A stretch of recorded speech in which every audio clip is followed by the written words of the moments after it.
मोको कहाँ ढूंढे रे बंदे, मैं तो तेरे पास में। नाम है जप में, नाम है तप में, मैं किसी नाम के जप से नहीं मिलता। नाम है जप में, नाम है तप में, ना एकांत निवास में।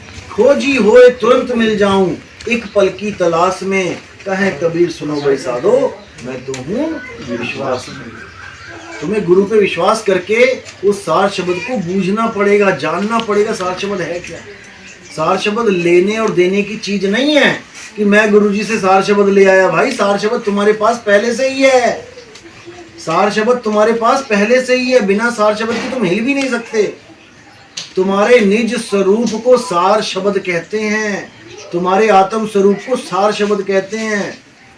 कस्तूरी कुंडल बसे मृग ढूंढे बनमाही, ऐसे रमता राम है वो रमता राम तो पहले से तुम्हारे अंदर रमा हुआ है। गुरु तुम्हारे कान में क्या डाल के देगा? गुरु अलग से क्या देगा? कुछ नहीं देगा। तुम्हारी ही वस्तु तुम्हें बताई जाएगी।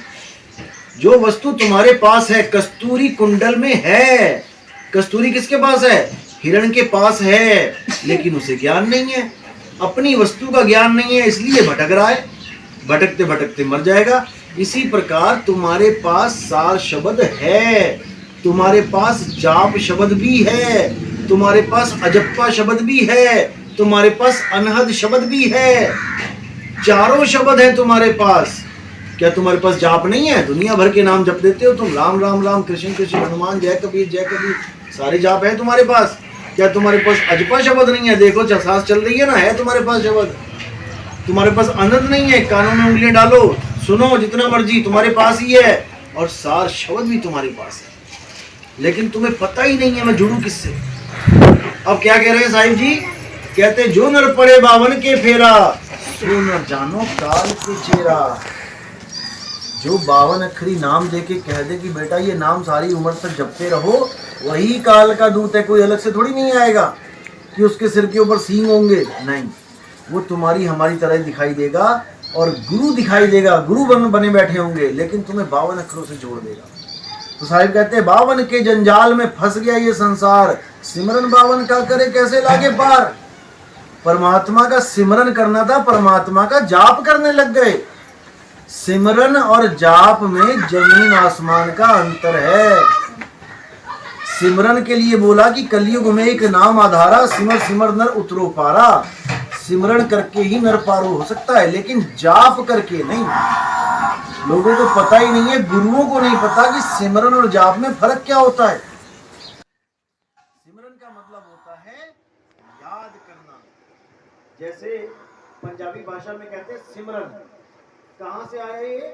संस्कृत भाषा से। संस्कृत में क्या बोलते हैं? स्मरण। आधा सा मरण, पंजाबी में आधा सा हटा के ई की मात्रा लगा देते हैं, स्मरण को सिमरण। कहां से आया? संस्कृत से आया। सिमरण, स्मरण। स्मरण का अर्थ क्या होता है? याद करना। जैसे अभी मैं कहूं अपने अपने दादाजी को याद करो, अभी आपने याद किया अपने दादाजी को, क्या एक बार भी नाम जपा? क्या याद करने में, किसी को भी याद करने में नाम जपने की जरूरत पड़ी? अब मैं कहता हूं अपने अपने दादाजी का नाम जपो, तो सबसे पहले तुम्हें सोचना पड़ेगा मेरे दादाजी का नाम क्या था। अब ये फर्क है सिमरन में और जाप में। करना था सिमरन और करवा दिया जाप। तो साहिब को कहने लगा, साहिब को कहना पड़ा नाम है जप में, मैं किसी जप से नहीं मिल सकता। कोई जितने मर्जी नाम जपता रहे, उसकी मुक्ति नहीं हो सकती। कोटि नाम संसार में, करोड़ों नाम संसार में, इनसे मुक्ति ना होए। और गुप्त नाम सतपुरुष का, बूझे बिरला कोई। बूझना है उसे, सार शब्द को बूझना है। सार शब्द तुम्हारे पास है।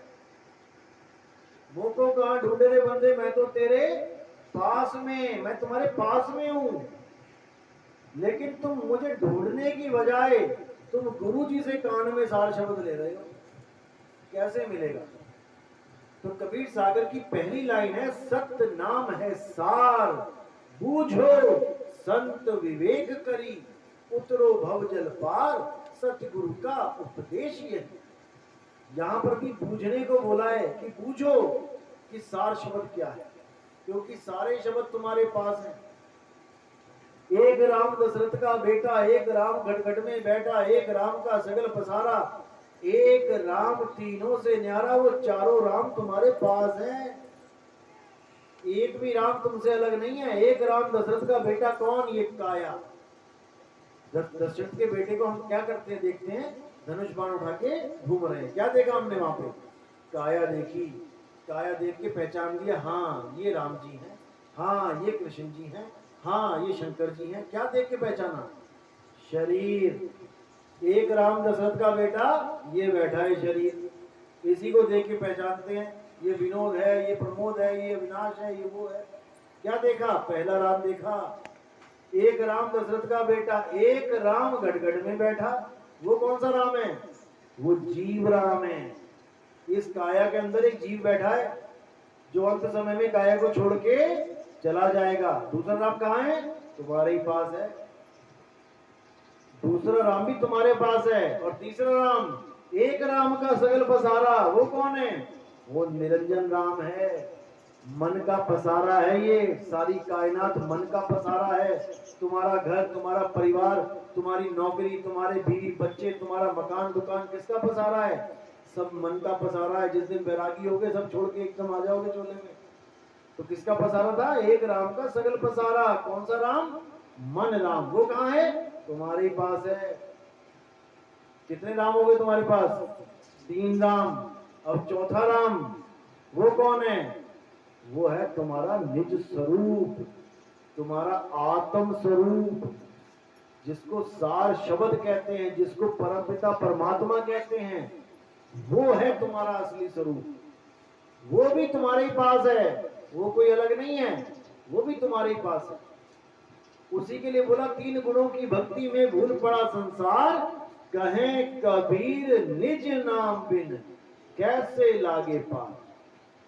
जब तक तुम्हें तुम्हारा निज स्वरूप नहीं पता कि मैं असल में हूं क्या, जब तक तुम्हारी मुक्ति नहीं होगी। जैसे स्वान कांच मंदिर में भ्रमते भूख मरे हो। जैसे एक कुत्ते को तुम कमरे में बंद कर दो, अब अगर उसको कमरे में बंद किया थोड़ी देर सूंघेगा चारों कोने, फिर चुप करके बैठ जाएगा। लेकिन उसी कमरे में एक शीशा लगा दो बड़ा सा, अब सूंघेगा, घूमेगा और जैसे शीशे के सामने खड़ा हो जाएगा वैसे ही भौंकना शुरू कर देगा।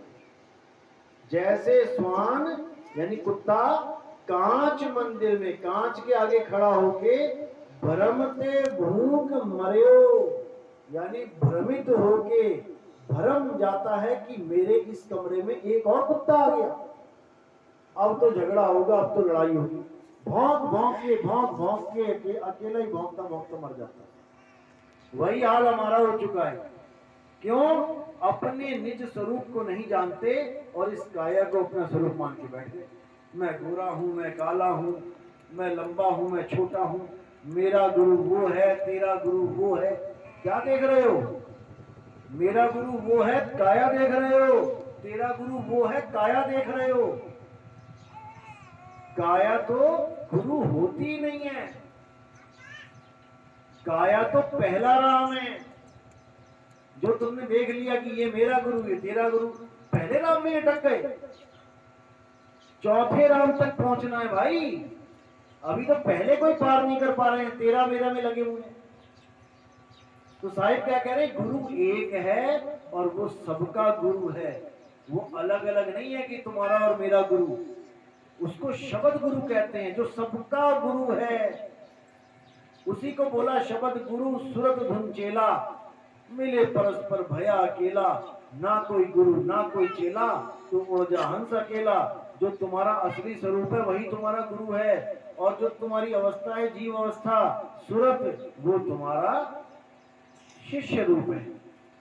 वो तुम्हारा गुरु रूप है और ये तुम्हारा शिष्य रूप है। जैसे एक छोटा सा बच्चा बड़ा हो जाता है जवानी में, तो वो छोटा बच्चे का शरीर कहां चला गया? अपनी फोटो देखो, जब तुम 2 साल के थे, 1 साल के थे, और आज अपनी फोटो देखो तो वो जो छोटा सा बच्चा था वो कहां चला गया? उसकी अवस्था बदल गई। इसी